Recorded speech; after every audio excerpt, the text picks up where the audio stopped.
ADHD Cringe contingent. About a month ago, I was sitting at my desk in a Boston hotel room trying to write for this show. Directly across from me were two portraits, one of Paul Revere, one of George Washington. Both just staring at me, very side-eyed, very watchy, very colonial. As portraits in Boston do tend to be.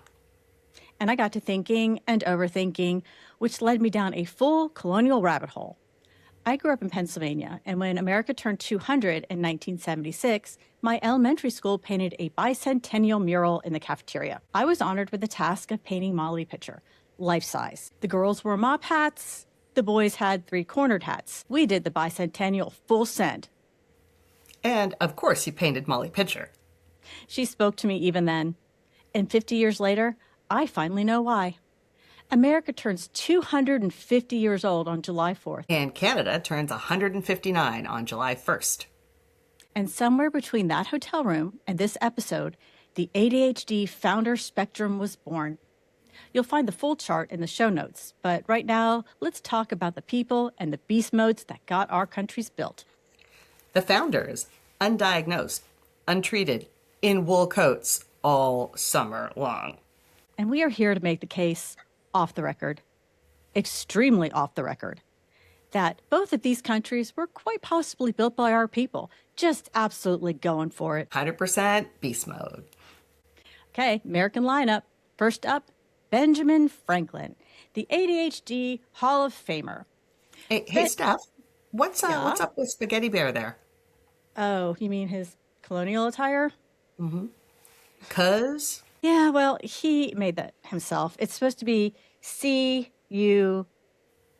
Canada, United States. And he used a Z? Oh, sorry, Z in American for the S? Yeah, he thinks it gives him more street cred. Yeah. Okay, so anyway, Benjamin Franklin dropped out of school at 10. 10! Invented swim fins at 11. Went on to invent bifocals, the lightning rod, the Franklin stove, the flexible catheter, the glass harmonica, and a new English alphabet because he felt the existing one had too many redundant letters. Nobody used the alphabet. He moved on.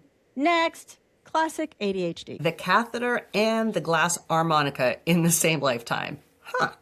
Polymath. Just a fancy word, I think, for someone who couldn't pick just one hyperfixation. He took daily air baths, sat naked in front of an open window, just reading for his health. Yikes. I hope you're also about to say he invented Roman shades. He also once tried to cook a turkey using electricity and electrocuted himself. And while serving as the U.S. ambassador to France at age 75, he wrote a formal essay on flatulence and submitted it to the Royal Academy of Science. Formally submitting an essay about passing gas to the UK's prestigious Science Academy on behalf of the Americans? Well, that is the original Colonial Cringe Lab. He also published an advice essay on how to choose a mistress. France was the perfect fit.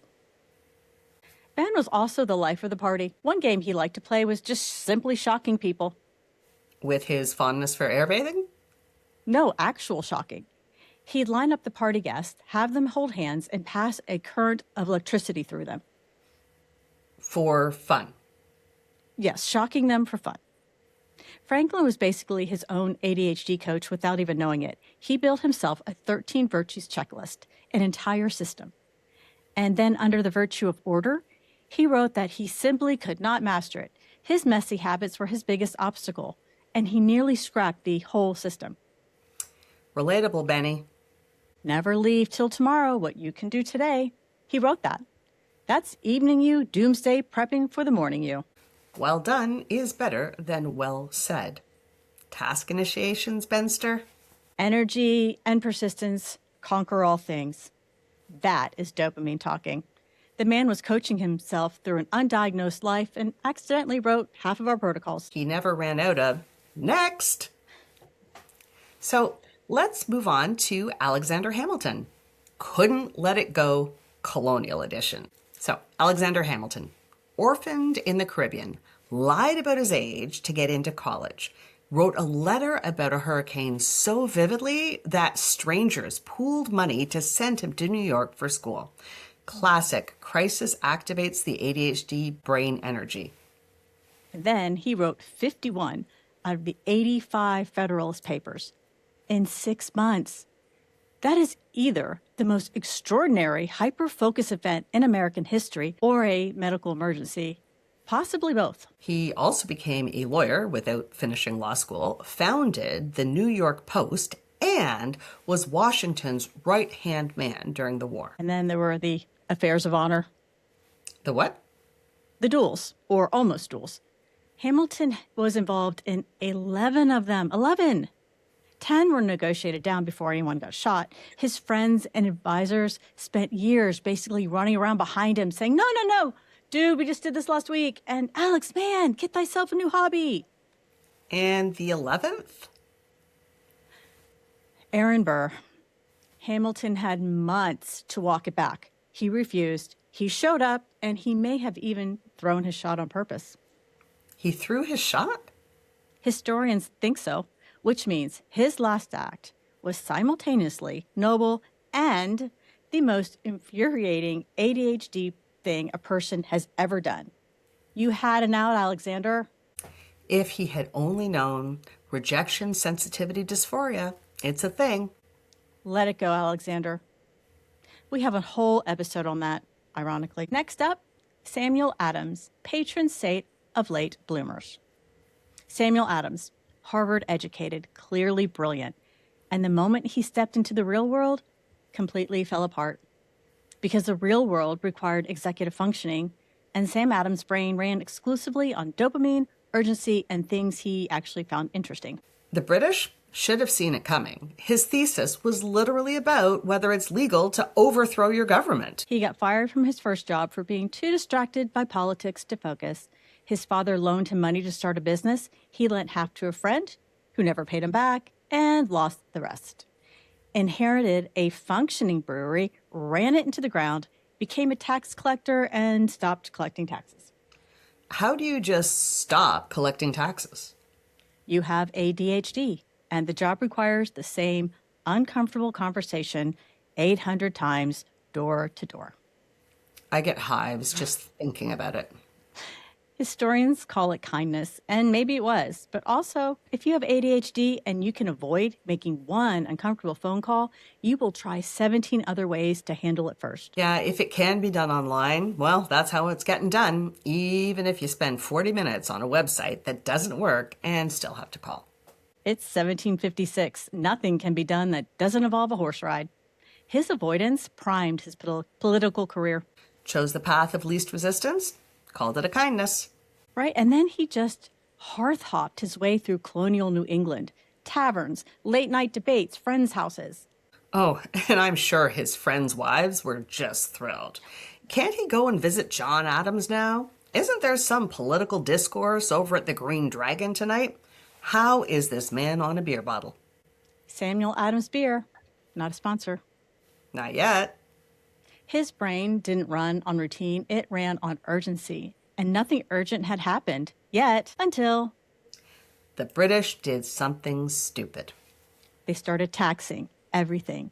And suddenly, high stakes, high novelty, chaos, crisis, underground committees, secret organization, furious pamphlets written under a dozen different pseudonyms, grassroots movements, one chaotic political fire after another. The British Crown spent years trying to control the colonies and accidentally built the perfect ADHD work environment. Samuel Adams didn't find his purpose at age 43. The British Crown built it for him, brick by brick, tax by tax. The most expensive mistake in British history was essentially an ADHD accommodation. Let's move on to John Hancock, Impulsivity with a very large quill. We really have to talk about John Hancock and that signature. We do. The legend is he signed the Declaration of Independence with a signature so large that King George could read it without his spectacles. Bold political statement. But also, they had been in that room for days. Philadelphia, July, no air conditioning, wool coats, wigs, windows closed because of the flies. The epitome of boring. And something about Hancock that doesn't make the history books, whenever the political situation got too complicated, too Too many competing demands, too much tedious diplomatic heavy lifting. Hancock would suddenly come down with a debilitating case of gout. Strategic gout. Historians noted that his gout conveniently peaked at moments of intense political pressure. That is not gout. That is an ADHD bandwidth collapse with a period-appropriate exit strategy. Neurorecovery. Hey, that's an episode too. Paul Revere cried, "The British are coming!" John Hancock cried, "Gout!" Same energy, different horse. And then came the signature. Hancock, in full wig, silk damask waistcoat, every ribbon wilting, looked at that giant feather Hogwarts quill and made a decision. People, I am done deliberating. I am hot, my wig is uncurling, and somebody's got to get this party started. Then he grabbed that quill and he wrote his name so large that it became synonymous for signatures. Environmental impulsivity that accidentally became iconic. The most ADHD outcome possible. Next up, Paul Revere. Never stopped, not even at night.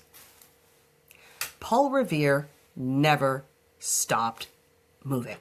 Midnight rider, silversmith, dentist, bell founder, spy, hardware store owner, bronze caster, jewelry maker, engraver, cutlery artisan, founder of the Revere Copper Products, not a sponsor, which is still in existence today, and printer of currency and political propaganda. Whew. Not collecting interest like Franklin, just constitutionally incapable of sitting down. And people energized him. Every committee, every tavern, every midnight crisis. That was Paul Revere's nervous system running exactly as designed. Franklin invented things alone in a room. Revere needed a room full of people. Same ADHD, completely different nervous system. And obviously, the midnight ride was at night, which means Paul Revere couldn't sleep, had a revolutionary crisis to deal with, and decided the solution was to get on a horse. One of the ADHD sleep hacks we talk about is don't keep your phone in your bedroom. But it's 1775, and the phone is a horse and a lantern. Same energy. And he didn't even finish the ride. He was captured by the British. 2 other men completed it. But Paul Revere is the one history remembered. You know why? He made the most noise getting started. He made the most noise doing everything, not as a strategy, just because he couldn't stop. That is ADHD on a fast horse. Okay, next up, Betsy Ross, the all-nighter, possibly. Betsy Ross was an expert seamstress. She ran her own upholstery shop, and before we get to the flag, at 21, she fell in love with a guy from the wrong side of the Delaware. The Delaware River, that is. Her family threatened to cut her off entirely. So, after careful consideration, She crossed that river and eloped. 0 long-term risk assessment. Every ADHD person who has ever torched their entire support system because something felt completely right. We see you, Betsy. She didn't blow up her life impulsively. She blew it up on purpose. When an ADHD brain decides, it decides. The rest, just logistics. Okay, so what about this flag? She locked in, pulled an all-nighter, and possibly produced one of America's most recognizable brand assets. Again with the word possibly. Possibly. The documentation is frustratingly thin. However, she did show none other than George Washington himself how to cut a 5-pointed star in one-snip. He didn't believe it could be done. The ADHD efficiency hack. Find the shortcut because the long way feels physically painful. And just to bookend Betsy's story here. Let me guess, another crossing of the Delaware? You Americans sure do love that river. Yes. And there is speculation that Betsy Ross, described only as a beautiful young widow, distracted a Hessian general long enough for Washington to cross the Delaware and win the Battle of Trenton, a turning point in the war. They didn't use her name. Beautiful young widow. That's what they wrote. We may never know the full truth, and that's not a small thing. Next up, Mammy Kate, the most unhinged rescue operation in Revolutionary history. Mammy Kate was an enslaved woman in Georgia. She was over 6 feet tall. Her husband was Daddy Jack. The man who enslaved them both, Colonel Stephen Hurd, was captured by the British and scheduled for execution. And when Mammy Kate decided to save him, she went full speed ahead. Of course she did. She and Daddy Jack came up with a plan, spent days gaining the trust of the British guards by doing their laundry. Why does ADHD always involve laundry? When she asked to bring Hurd clean clothes, the guards let her through. After all, what danger could a slave woman pose? Oh, they had no idea. She took a large laundry basket into that prison. And what did she say to him when she got there? This'll be good. She said to Hurd, "I've come to set you free. I'm going to sneak you out of here as sure as porcupines prick beavers." That is the most unhinged motivational statement in the history of the American Revolution, and I want it on a t-shirt. He got in the basket, she placed it on her head, and they walked out. She carried a man out of a British prison on her head. But that wasn't recklessness. That was personal agency inside an impossible system. She and Daddy Jack chose this plan together. She read every soldier in that room. She found their blind spot and appeared completely routine while executing something extraordinary. And after, Colonel Hurd became governor of Georgia. Mammy Kate and Daddy Jack stayed. All three are buried together in the Hurd family cemetery. And the recognition? In 2011, Mammy Kate was honored as a patriot by both the daughters and by the sons of the American Revolution. 232 years later. Yep, 232 years later. Okay, time for Molly Pitcher. Do not interrupt her when she is in the zone. Molly Pitcher. Her real name was Mary Ludwig Hayes. The day before the battle that made her famous, she went out and found the water spring. Evening you sets up morning you. I think that needs a moment. That is a crucial, not on the official, to-do list step. Exactly. Then the battle starts. Brutally hot day, over 100 degrees. All day long, she hauls water, answering soldiers' calls. "Molly, pitcher! Pitcher of water!" Ah, hence the name, Molly Pitcher. Yeah. Her husband is a gunner. He collapses at the cannon. So, She fires the cannon. yeah, zero hesitation, zero calculation. The chaos doesn't stop her. It activates her. She grabbed the ramrod, just loading the cannonballs. And then, boom! A British cannonball passes right between her legs, tore the bottom off her skirt. And she said, and I am quoting, "Well, that could have been worse," and went back to loading the cannon. Her brain was too locked in to let fear through. That's her, in the zone. Well liked by everyone, even though she often cursed like a soldier. She was a soldier. She was. ADHD communication is an entirely different battlefield. We have a whole series devoted to that, actually. Pennsylvania eventually gave her a pension, $40 a year for services rendered. They didn't specify which ones. She fired a cannon under enemy fire and got $40 a year and a rest stop on the New Jersey Turnpike. The Molly Pitcher Service Area, Cranberry, New Jersey. Look it up. We're not a sponsor of this rest stop. Maybe one day. Road trip.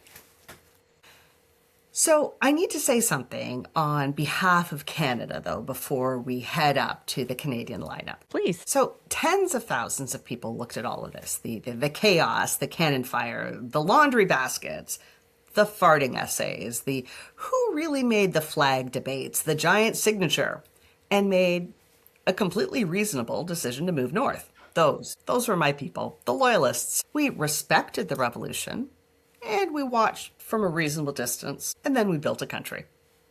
And now here you are, co-hosting a show about ADHD with me, an American, doing an episode on the American Revolution and the Canadian Confederation. Looks like the revolution found me anyway. And so did the next two folks I'm going to talk about. Okay. So I'm going to start with Thanadelthur, and I have to be honest, I'm still learning how to say her name. Thanadelthur, the Ambassadress of Peace. She is Dene Southlene from northern Manitoba, and she should be as famous as any of the men that we've talked about today. Well, why isn't she? Because nobody thought to write about her. She is in a footnote in someone else's journal. This pattern is exhausting. Around 1697, she was captured by the Cree in a raid. Oh, no. And she didn't use her time in captivity waiting around to be rescued. She learned her captor's language and she formulated a plan. She escaped into the subarctic wilderness. Her companion, her sole companion, soon died, but she kept going alone until she stumbled onto a Hudson's Bay Company hunting party. I bet the very first thing she did after eating a ham sandwich was figure out a way to make herself an integral part of that camp. That is absolutely what she did. Of course she did. So she's bilingual now? Trilingual. English, Cree, and Dene Southlene. And my apologies for my pronunciation. So the whole northern fur trade is stalled because her people and the Cree are at war. So she decides, I'll fix it. How? By walking straight into the manager's office. She tells him, I'll broker the peace. He agrees. They assemble a small group and head out into the subarctic. In the winter. In the winter. 10 months of travel, setbacks, and a group that kept wanting to quit. Well, yeah. Remember Samuel Adams needed the British to accidentally build him the perfect world before his brain activated? Thanadelthur didn't wait for anyone to build her anything. What did she do when the group wanted to quit? She left them behind. She walked on ahead alone. Came back 10 days later with 100 of her own people. She kept her own momentum. Even the smallest motion forward can snowball, literally in her case, in the subarctic. And here's another thing that makes her unique. No external deadline. No personal relationship on the line. Not a single immediate crisis moment. She could just see the peace, like already, like it was already real. And then she couldn't unsee it. That's the rarest ADHD beast mode in this entire episode. Self-generated. No outside activation required. No longer a footnote. So the next person I'd like to tell you about is Laura Secord, Crisis Activation, Niagara Edition. So, picture it, Laura Secord, it's the War of 1812. Nursing her wounded husband, Americans occupying her town, and American soldiers billeted in her house. Wait, war with America? Among others, yeah. I thought that was the British. We were the British, technically. We were a British colony. Oh. So, America declared war on Canada. America declared war on Britain, but then showed up at our house. Awkward. Sorry about that. It happens. So, at dinner, she overhears them planning a surprise attack on the British, and she just sits there, completely composed, not one flicker of expression in her face. Just serving up that resentment pot roast, masking at the highest possible stakes. And then the soldiers left. And?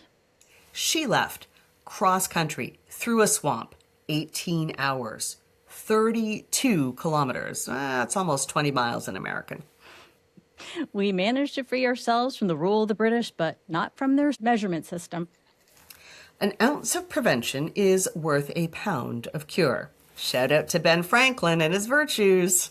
Hey, but it is. Anyway. Okay, one laser-focused destination. Get to the British outpost at Beaver Dams. Warn Commander Fitzgibbon. Nothing else existed for Laura Secord. Crisis-activated tunnel vision. Pain, terror, exhaustion. Couldn't get through. She finds a camp of First Nations warriors, is escorted to Beaver Dams, delivers the intel, and the American troops? Forced retreat. She changed the outcome of a battle. Applied for a pension. Refused. Twice. Acknowledged in her 80s. Footnote. Again. And now my favorite part. Laura Secord was born in Massachusetts. She was American? Sacre bleu! Born American, moved north, became one of Canada's greatest heroes by saving them from the Americans. The revolution found her too, just like it found you. You planned that callback. I plan everything. It's peace, order, and good segueing. Yeah, it is. You know what I realized? America and Canada have the same diagnosis, just different presentations. America is hyperactive ADHD, just absolutely going. No filter. Dual accepted. Flatulence essay submitted. Cannon fired. Sign the thing. It's hot. Okay, and Canada is inattentive ADHD, thoughtful, reasonable, excellent intentions, scheduled 17 meetings about it. We didn't forget to build a country. We just took our time getting the paperwork in. Yet somehow you beat us to universal health care. We had a very organized committee. Of course you did. We are, however, still meeting about some meetings. Different diagnoses, different coping strategies. Same show, though. Same show. Same show. Bottom line, none of these people had a diagnosis. There was no DSM-5, no framework, no prescription. The women especially, Mammy Kate, Molly Pitcher, Betsy Ross, Thanadelthur, Laura Secord, are documented in footnotes and clothed in speculation because nobody wrote it down properly. Beautiful young widow, services rendered. Well, it could have been her. And that's not just the story of the Revolution or of the Canadian Confederation. That's actually the story of ADHD in women. For decades, ADHD was a hyperactive little boys thing. The girls who were daydreamy, couldn't stay focused, too emotional, too sensitive, inattentive. They got called dramatic, difficult, too much. They got footnotes. And seats by the classroom windows. Molly Pitcher cursed like a soldier, fired a cannon, changed the outcome of a battle, and got $40 a year. We see you, Molly. We see all of you. Thanadelthur sustained a vision for 10 months across 3 cultures until peace was made. And we have to reconstruct her from somebody else's journal. Laura Secord walked 32 kilometers through a swamp and waited 50 years for a thank you. It's not a small thing. None of these people thrived despite the chaos. They thrived because of it. The ADHD brain doesn't survive crisis moments.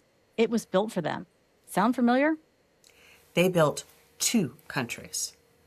So, on this 250th birthday, America, our deeply felt, science-backed ADHD admiration to every founder, known and unknown. The man who invented half of civilization and never ran out of next. The one who wrote 51 papers in 6 months and died because he couldn't let it go. The one whose brain needed the right emergency and the British delivered. The one who couldn't sleep, grabbed a lantern, and got on a horse. The one remembered for possibly designing the flag, but should be remembered for more. The one who walked bravely into a British prison and out with a prisoner in a laundry basket. The one who put down the pitcher to man the cannon. And on Canada's 159th, same admiration in our own dialect. To the woman who envisioned peace and made it a reality. To the woman who calmly gathered dangerous intel at dinner and didn't stop until it was delivered. Missions complete. And to the country that looked at all the chaos south of the border and said, we can do this differently. Peace, order, and good government, written on purpose. That's not boring. That's the accommodations. America was built on ADHD. Canada was built on the accommodations.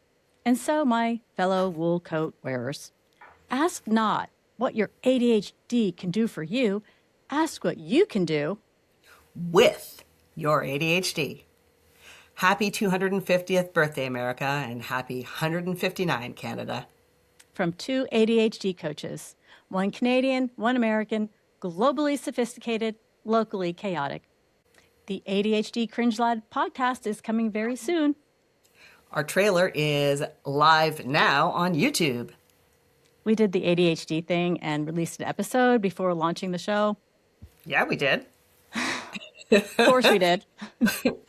Find us, watch the trailer, and follow us so you don't miss the launch. And if you just saw yourself in any of these founders, well, there's a quiz for that. Link is in the show notes. And there's a whole show for that. the ADHD Cringe Lab podcast.